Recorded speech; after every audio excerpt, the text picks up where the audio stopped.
mga kasama for to make it sure. Isa lang ang aking napuna, lahat sila demure. Kaya ang sabi niya, hey Andrew, I would like you to meet my friends. And believe me, lahat sila ay my Mercedes-Benz. This is Anna, this is Karen, this is Tanya, this is Jill. Lahat sila nakatira sa San Lorenzoville among the four.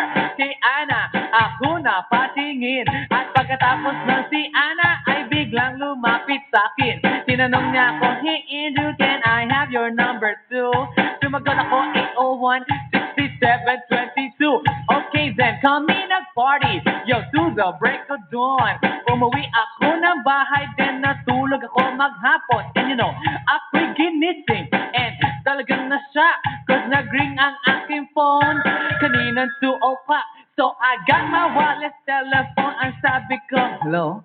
Sumagot siya, hey Andrew, can I ask you, can you go? Ang sabi ko, Anna, go where? Ang sabi niya, come over here. Andrew, let's eat some pizza, and Andrew, let's drink some beer. So, after 20 minutes, I was knocking at her door. Nakita ko si Anna, she was lying on the floor. Ako'y kanyang sinawag, and you know, alam niyo ba? Ang sabi niya sa akin, Andrew, Andrew, are you ready na?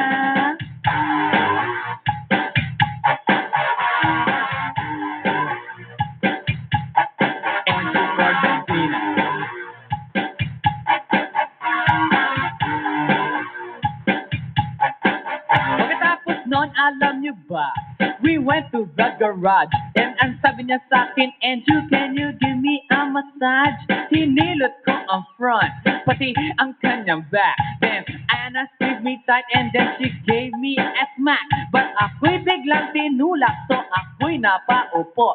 At ang sabi niya sa akin, Andrew, wag na wag kang tatayo. Lumayo siya sa akin, kaya ako'y kinabahan. At pagkatapos nun siya ay sumayaw sa harapan.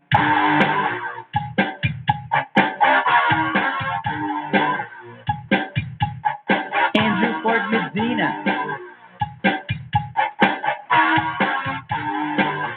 Hey yo DJ, let me hear some scratch. Oh no. Oh yeah.